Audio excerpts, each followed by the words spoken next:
We the ones gave Kemet they high sciences under Tahuti,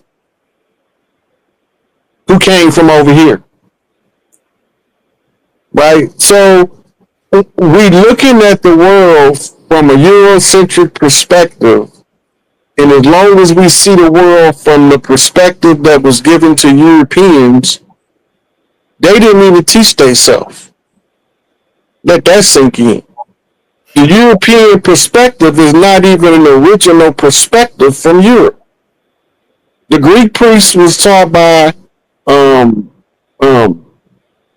pharaohs out of Egypt. The daughters of the pharaohs settled Greece, right?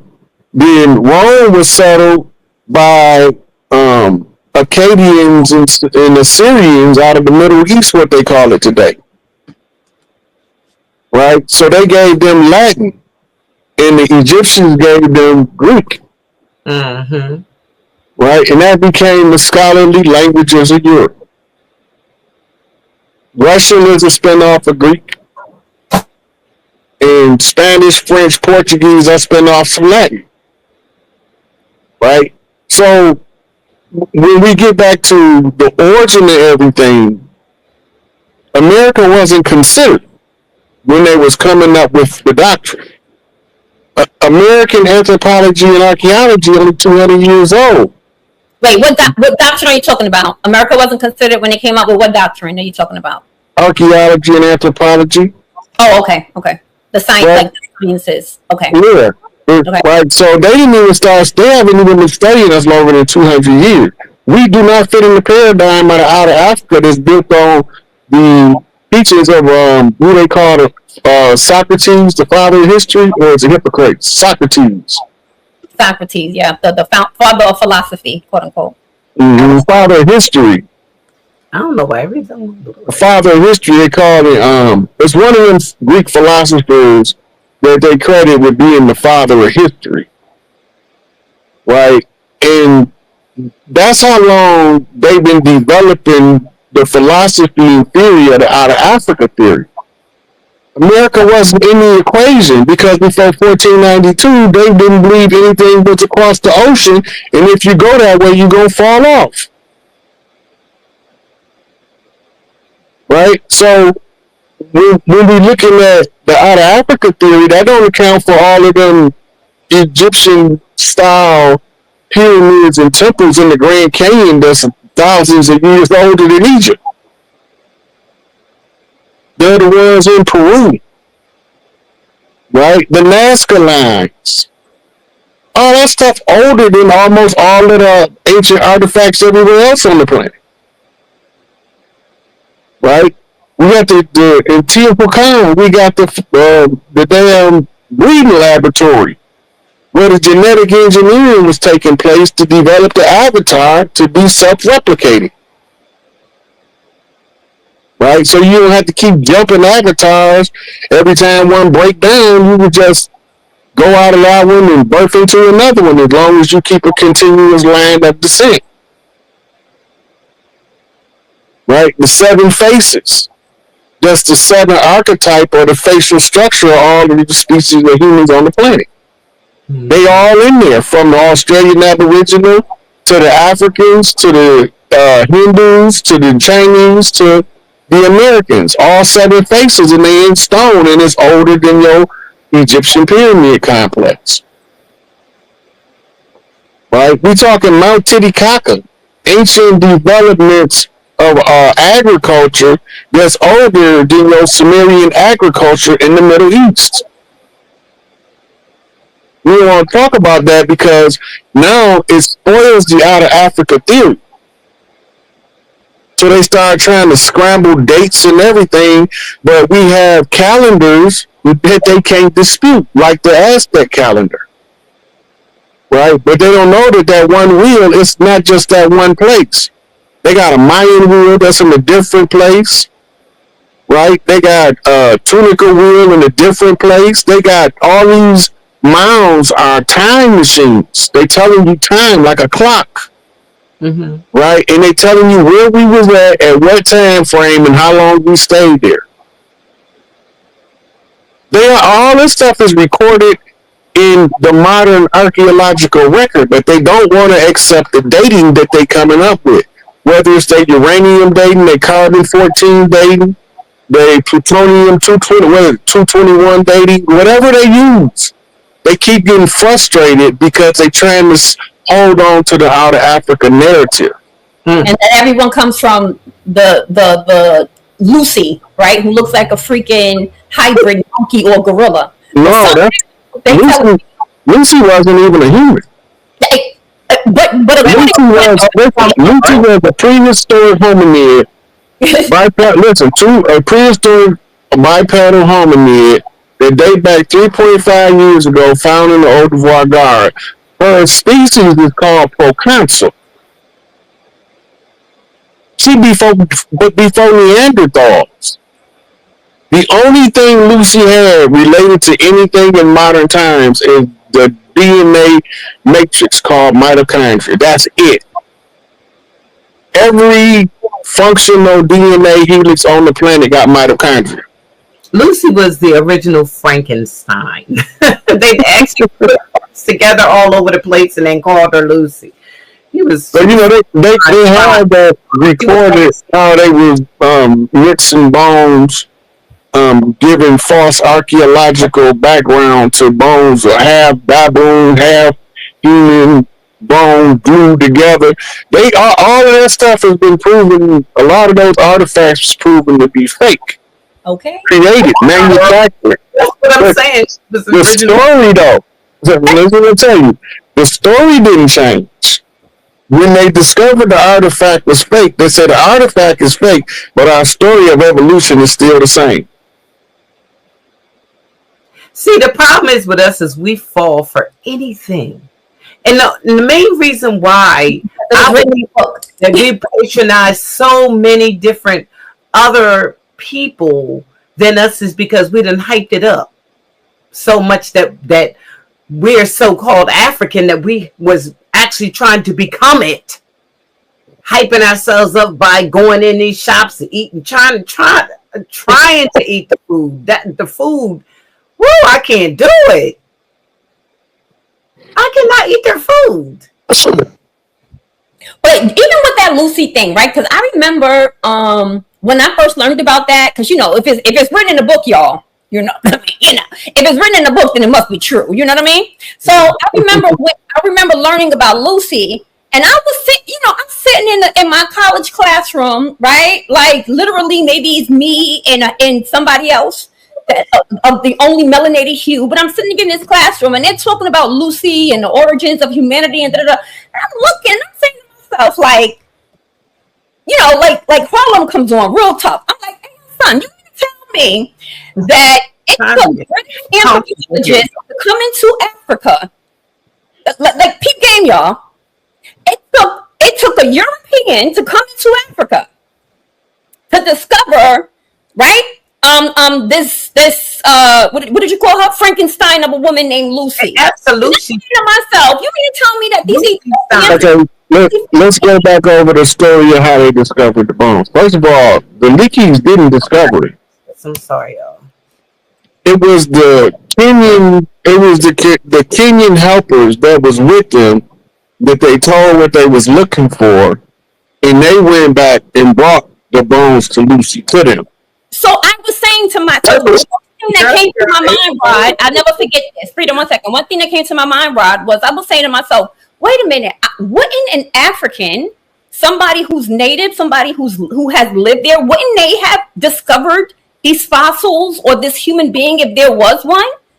How does it take an outsider, a quote-unquote colonizer, right? Someone who doesn't know the landscape, someone who doesn't know the land whatsoever, to discover the mother of humanity, allegedly? And this is the stuff that's repetitive and that goes on and on and on. And I remember sitting in my college class like, yo, they really playing with us right now. And I'm looking and people just are writing. But you know that when you're in college, the bottom line is you're there for a reason, right? And so I always say that, like, you start to parrot what you are expected to say. That's it, that's all. But that's not wisdom. And that doesn't make it true. It's just that it was in a book that's been reprinted. You know what I'm saying? That doesn't make it true. Doesn't make it true at all. It's just wild to me. All right, but with the FB, you guys are in the chat. I see it's 164 people that's in the building. Make sure y'all hit that like button. We see y'all. Sharice, what's up? All our mods, we love y'all. Family, cousins in the chat, we love y'all. We appreciate y'all. When we do the link, I'm gonna pull up the video. Y'all can keep on talking. I'm gonna just cue up the video, and then we'll play a bit of it. Guys, I'm about to see one related to what you were just talking about, and I want you to pull it up and play it. Well, listen, here's the thing. I think that the threat of the boycott has the Africans on the run, meaning now they're admitting that they're disrespectful. That's why I want you to play it. Play this. Wait, hold on. I'm going to play it, but he wants me to play this first. What we were just talking about with Lucy, and then we're going to play that. Hold on one second. That's no problem. He's sending it, yeah. And then that way we'll jump right into what we were talking about with the boycott, because that's a good topic, Freedom. Yeah, it is. Are y'all enjoying yourself so far? Let me. By the way, if you guys agree with the boycott, y'all can put a 1 in the chat. Let us know. Skirt. Okay, I see it. This, I love how she explained this. This is so accurate to what you're saying about the Leakey's discoveries. Some European came in, and now all of a sudden we exist now. Like, we wasn't here before they got here, but since they came, now we here. Like, what the hell is that? Okay, Rod, if this is on TikTok. If 1 or 2 people want to come up or something. You know, we play the victim so well. Okay. We play the victim so well. We've been freely giving them people our money when we should have been supporting our own people. Right. And they've been disrespecting us the whole time. It ain't like they started doing this shit 2 years ago. It was the whole time. The whole time. So now we just getting to the point where we fed up enough to do something about it. That goes to our lack of self-care. And that's why I say the boycott is synonymous with the wake up. Because it's telling us that if we don't start supporting our own before we support outsiders, the outsiders are going to come in and leave with all our money. Yep. Thank you, Jaleel. Welcome as a member. We appreciate you. Okay, so did you send it to my email? You send it to my text message or to my email, right? I'm going to send it to your text message. I had to let it download first. Okay, so I'm going to play what Freedom wants me to play while we're waiting. Is that okay? Yep. Okay, let's do that, and then we'll switch gears back to the Lucy thing. I sent it to you. Okay, wait, hold on.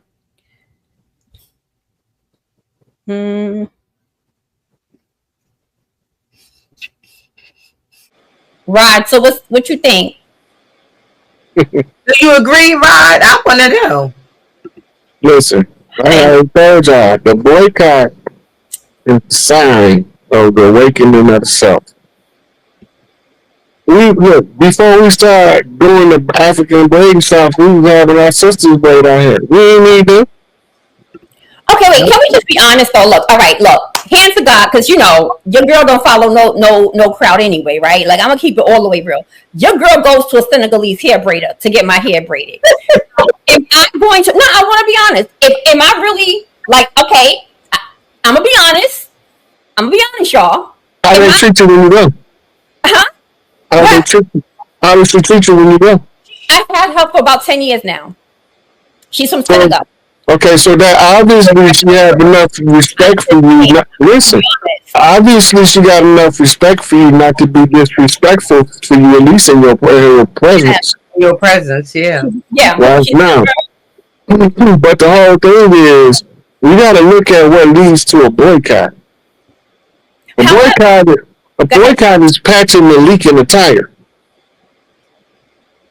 It's our economic wheel. Everywhere we got a leak in the tire, somebody else need to be boycotted. Half these Arab stores treat our people like dog shit going in there. And we still go. Oh yeah. Right? And we don't know what the hell we eating in the Chinese restaurant. We might be eating rats, cats, dogs. We don't know. But we still shopping there faithfully, and everywhere that and then they don't always talk to us with some sense. Ron, somebody asked a good question. Define boycott. A boycott is a term that means to hold back economic support of a business for an underlying cause. So you're trying to do something using your money as the leverage tool, right? So the money, they want your money, and you don't have to give it to them. So when you realize that they don't have respect for you and you hold back your money, you boycott them. Or you're not giving them your business, and you are actively encouraging other people to avoid contributing to their businesses. That's boycott. Yeah. Now, what? Okay, so just for sake of conversation, right? Just to have a like, what do you say to somebody who says?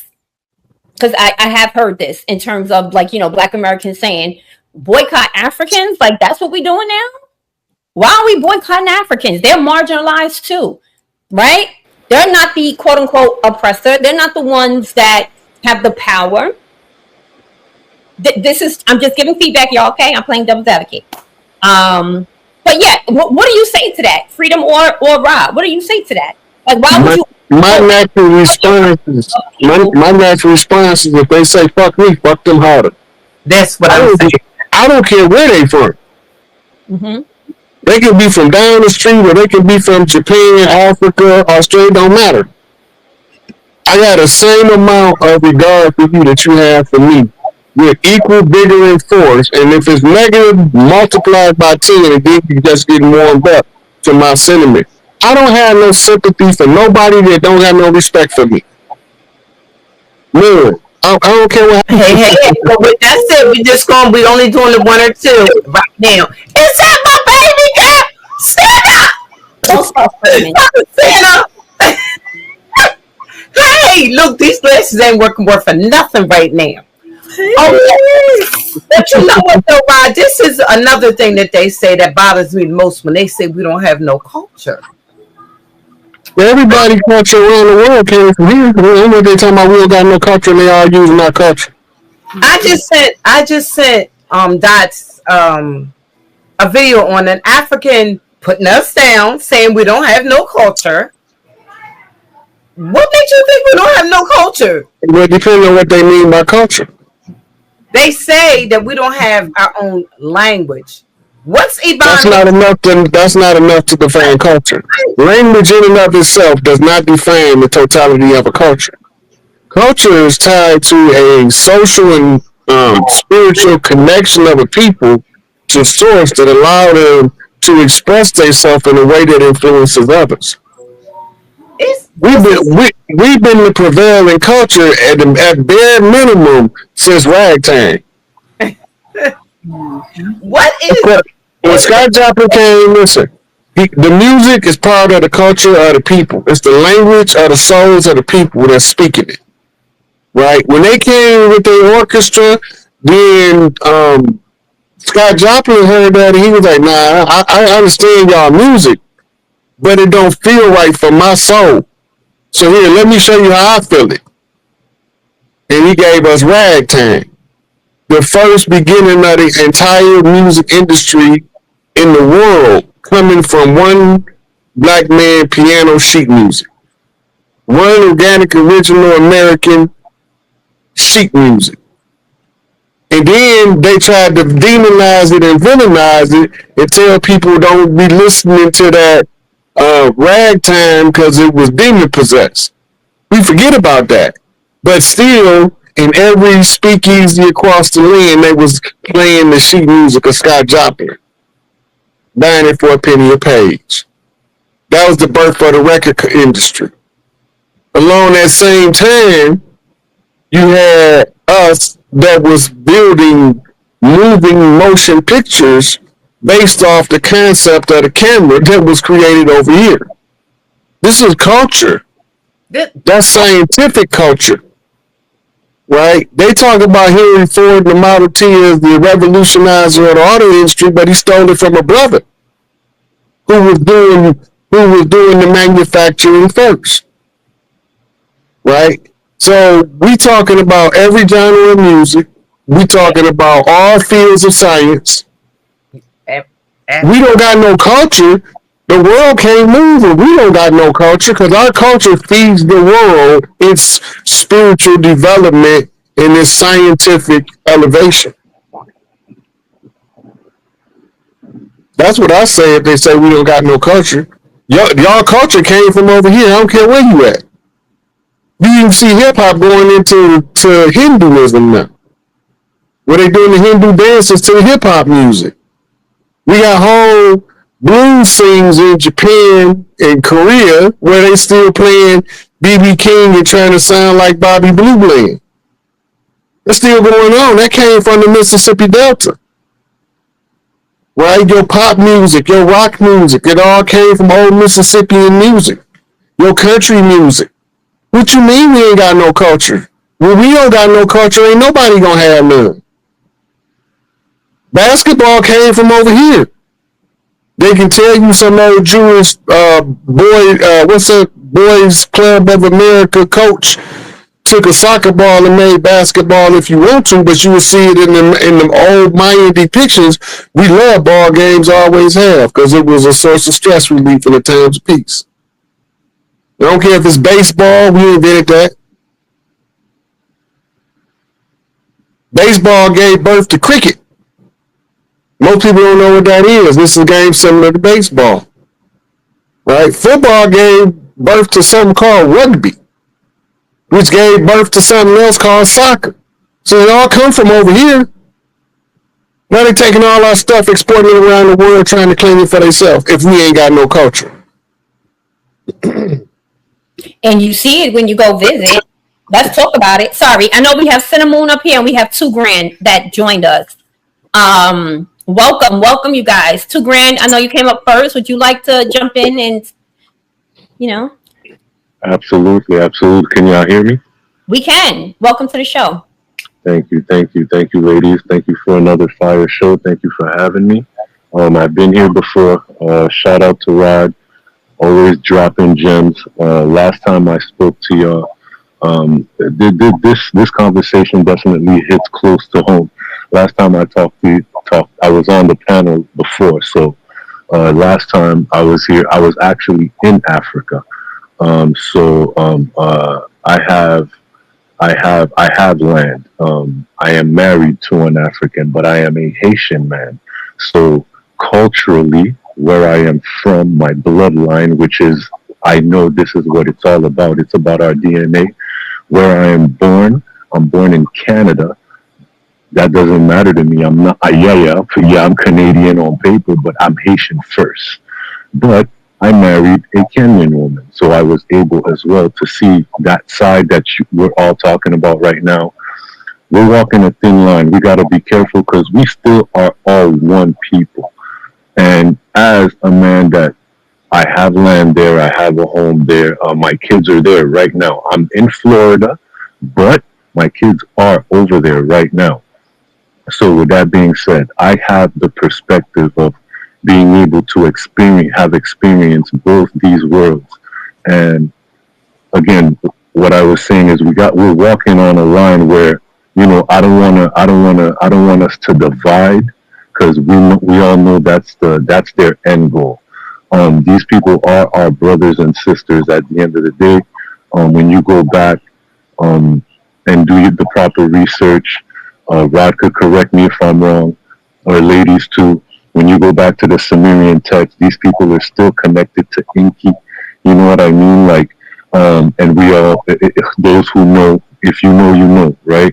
At the end of the day, having been there, having a home there, and having been there a few times in my life, these people are heavily indoctrinated. Way. The cognitive dissonance over there is way deeper than us. And they know, they actually know. Somebody said it earlier on, I forgot who it was, one of the young ladies. They follow what we do. They know, but they also see that we are asleep. Because I was there, I was able to see certain platforms. There's people talking, but nobody's listening. There's a church everywhere. They're heavily indoctrinated in religion, into Christianity. That's the answer for them. But at the end of the day, when if you know, you know. I go back and say it again. If you know, you know, and you don't. When you do the research, it's as clear as day. You see where certain things come from, but they really don't have the ability to do the research. But now, because of the time that we're in, which is the age of information, we have information in the palm of our hands, but it's not all of them that actually have smartphones.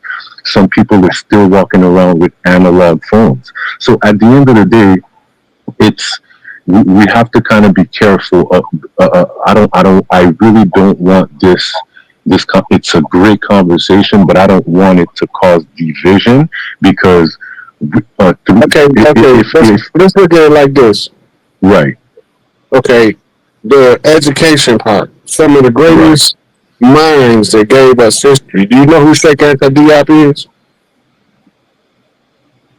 He's from Africa. He's from Senegal. Do you know who Dr. Ben is? Yes, I know Dr. Ben. Yeah. He's from Africa. Right. Do you know who Walter Wagner is? Yes. He's from Africa. Africa. Right. Right. Frantz Fanon? Right. From Africa. Right. Right now. Do you know who caused Hannibal to finally lose in conflict against Rome? Do you know? When we in Africa now, we're talking African history. It's the reason why I'm going through this because of the points I'm about to you in a minute. Let's go. Hannibal was betrayed by a Carthaginian senator who gave his position to the Romans. Okay? And he looked like us. But he wasn't one of us. And they all knew, before he sold Hannibal out, they had already knew he looked like us, but he not one of us. Right. Did you know who Muhammad Ahmed of the Sudan is? The great Mahdi. Yes, I've heard. Did you know who betrayed him? No. Some people that look like us in Africa betrayed the Mahdi. Right. Right? In order to be able to control the Islamic world by controlling the family that was the heritable heirs to the Islamic estate of the Mahdi. Do you know who turned on Haile Selassie and murdered him? Somebody that looked like us that wanted the throne. Right. Okay, now, the reason I'm bringing this up is because over here, it's the same MO.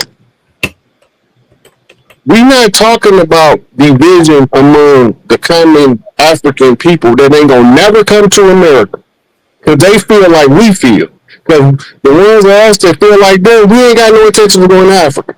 Facts. Right? So the ones that's coming over here, they might look like Africans that betray Africans in the presence of non-Africans. They all look the same. Right?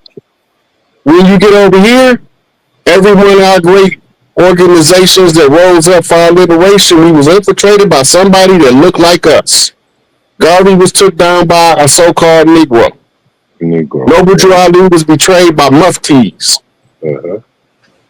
Elijah Muhammad, the assassination attempt that made him move to Arizona, was inside, in-house infiltrators that Malcolm had to run the red herring in order to draw their ass out.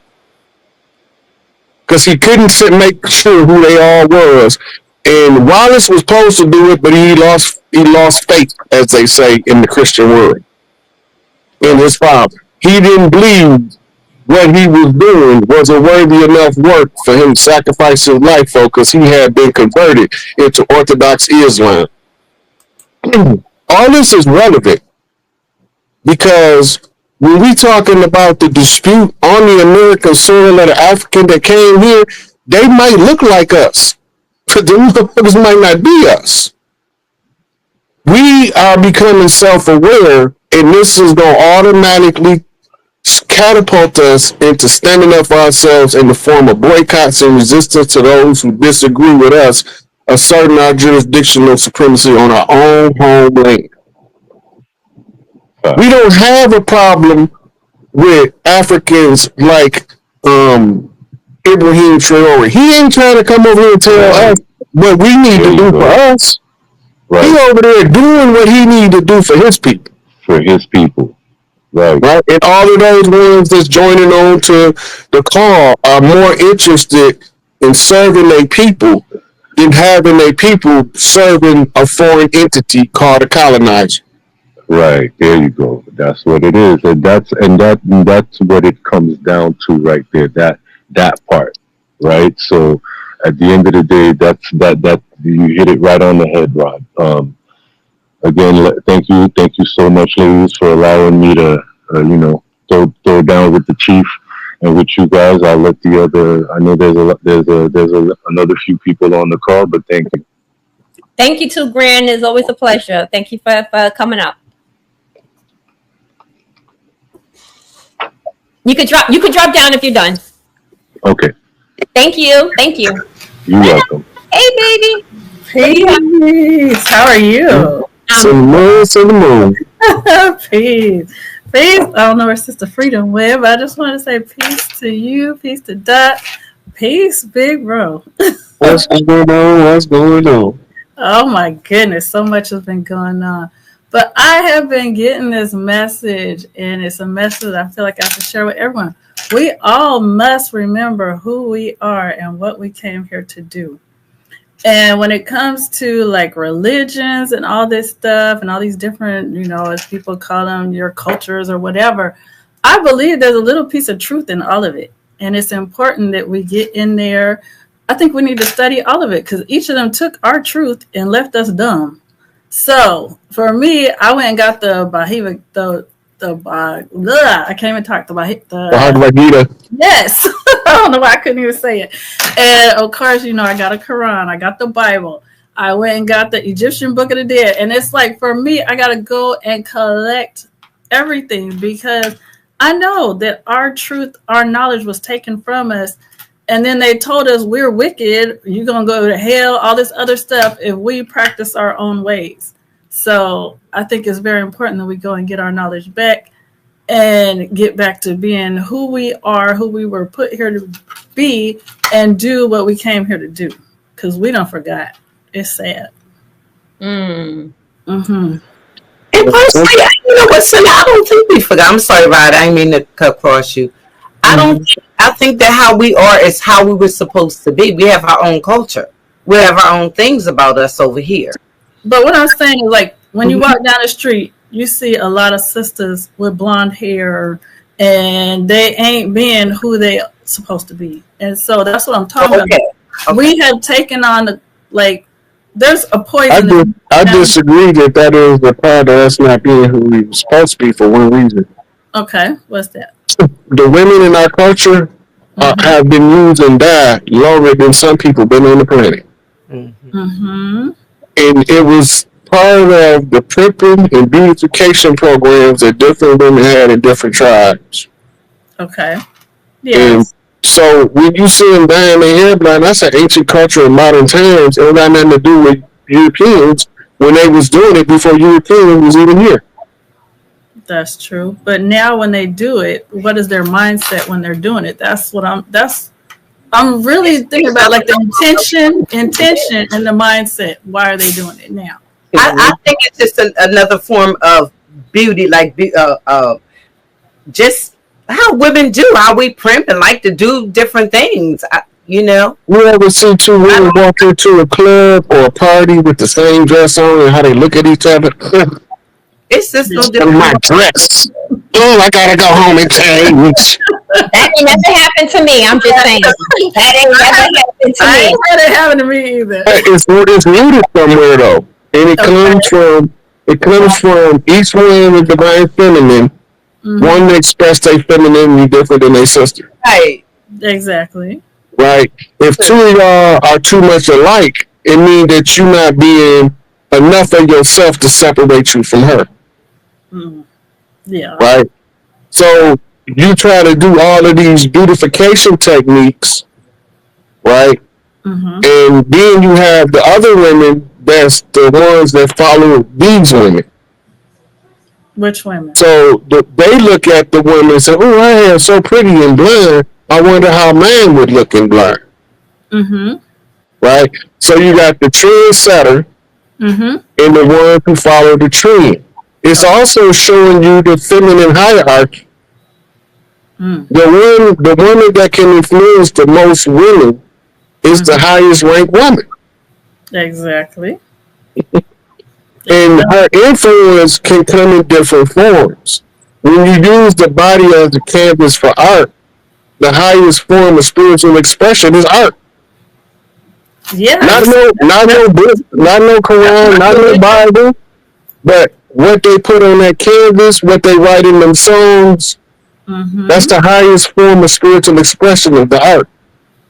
So the women been using themselves for canvases. This is where the origin of tattoo come from. Better say it. That's what I'm saying. That's my religion. Look at me. We are the paper. In other words, yeah, I get what he's saying. We do a lot. Girls wear green hair, purple hair, pink hair. I'm just saying we beautify ourselves, and it's just something that we do. I don't think that we're trying to copy or be like anybody else. I just think that we're naturally artistic, and we make ourselves the pattern of whatever it is that we're trying to show. Yeah, that's what I think. But when they 100% agree. Yeah, but when it gets down to culture, we have so many different cultures, and you can go into.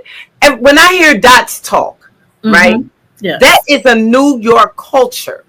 Words that she say, how she say it. When I go to the South, when I'm listening to OTK and everybody has listening to Rod, listening to different people talk, I might have a Jersey accent because I'm from Jersey. You know what I mean? Yeah, definitely. I'm just saying there is a culture in everything that we do, and the way we cook, the way we walk, the way we talk to our men, the way we discipline our children, the way we there's so much in us in different ways. But but it strictly belongs to us. Macaroni and cheese, the way we cook greens, the way we cook string beans, the way we fry chicken, the way we bake our chicken, the way we in so many different things, that how we fry our fish. They don't fry their fish the same way we fry our fish. I know that. They don't. It's a complete difference in how they cook and what they do and what we do. And for them to say culture and you try to copy off of everything that we do.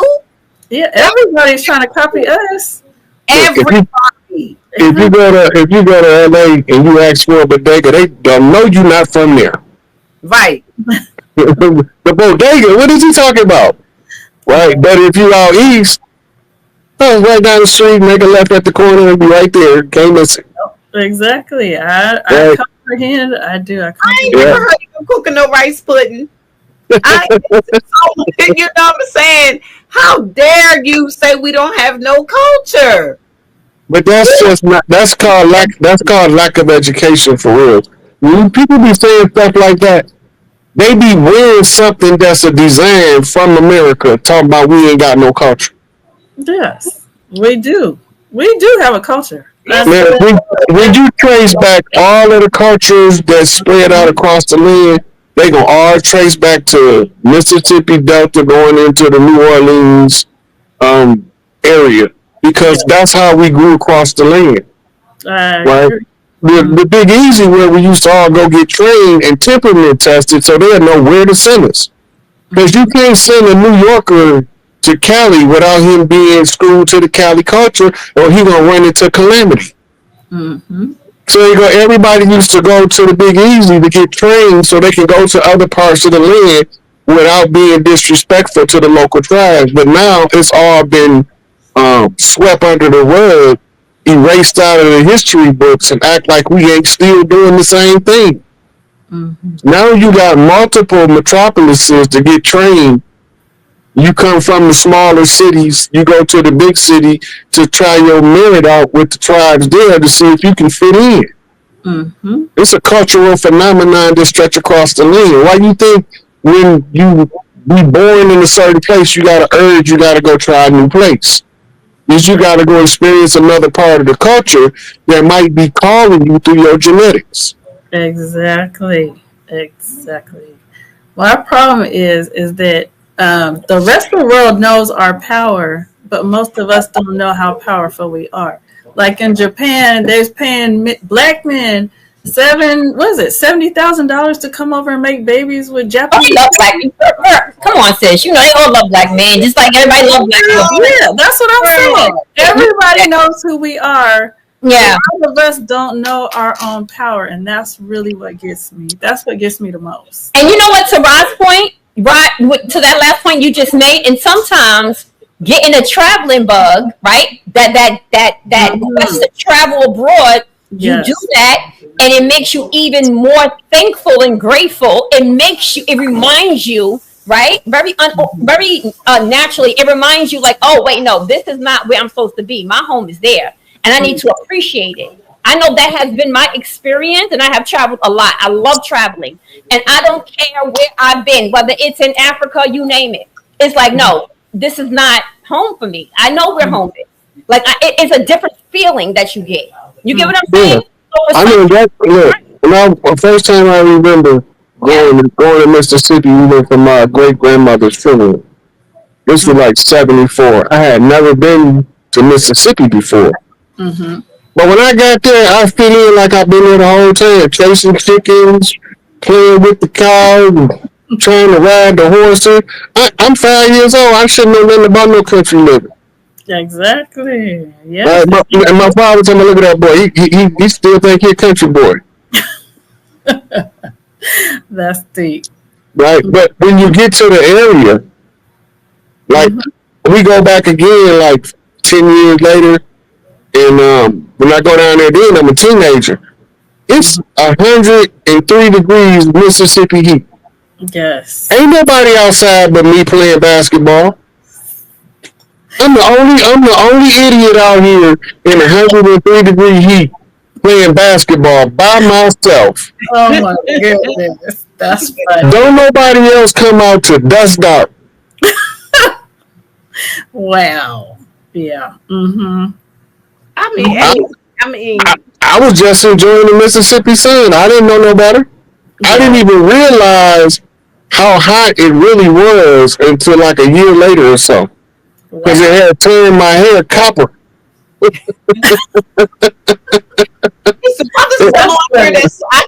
didn't know if the brother had made a mistake when he had said we were asleep. I mean, the brother that was just on when he said that we were asleep. I thought maybe he had made a mistake. No, he didn't make a mistake. He knew exactly what he was talking about. And I can tell you what he's talking about.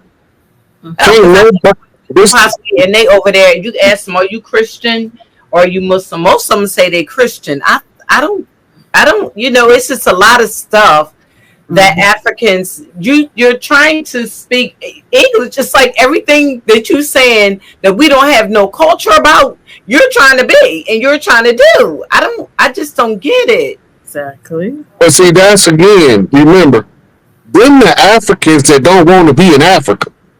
You got to remember that part. They wouldn't be over here if they wanted to be in Africa. They'd be in Africa. Why they don't want to be at home if they're so much better than everybody else? Because if you're the best coming from the best place, then why would you want to leave the best place to come to somewhere that's less than where you from? That's retarded. Yeah. Right. And so these people that don't care who they is, coming over here having an attitude about our determination of who we are. That don't even make sense to me.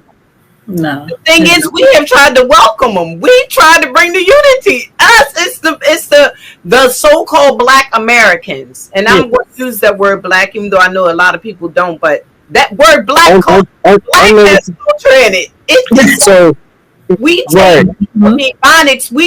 But look, let me tell you what the Haitian brother was just talking about when he said we asleep in the eyes of the people around the world, because we are the leaders in the redemption of the world. For real. And if the leader, if the leader has not started, then can't nobody else move. Nope. Right? So, because they haven't been able to move the freedom before now, mean that the leaders over here wasn't ready. Now, Exactly. you see it taking fire globally. They giving the public notice following the tribal tradition. A lot of us have forgot the tribal traditions, except for some of the elders heard somebody talking about use the old tribal tradition and they can't stop us. Mm. And now you got the Maori doing it, the Aussies doing it, New Zealand's doing it, right? They doing it in other countries in Africa. They doing it in countries in Asia. Putting government on notice that we no longer need your service and y'all don't work because somebody in the Americas reminded us that we needed to use the old tradition in order to beat the fraud of the paperwork. Mm. So now you seeing it. People that before would be slaughtered for trying to reclaim their tribal rights to their territory being successful. We worried about being the victim. I don't care what nobody that come over here say about me. They can't move me. They can't stop me. All they can do is be cheerleaders on the sideline for the enemy, or they gonna get out the way, or they gonna be cheering for us. There's only three positions. You either rooting with the enemy, you rooting with us, or you get the hell out the way. Okay. Right? So I don't care about somebody that we've been supporting all this time. They ain't never treated us right. Man. Why are we supporting this long? For real. Because we were brainwashed in believing that we are them.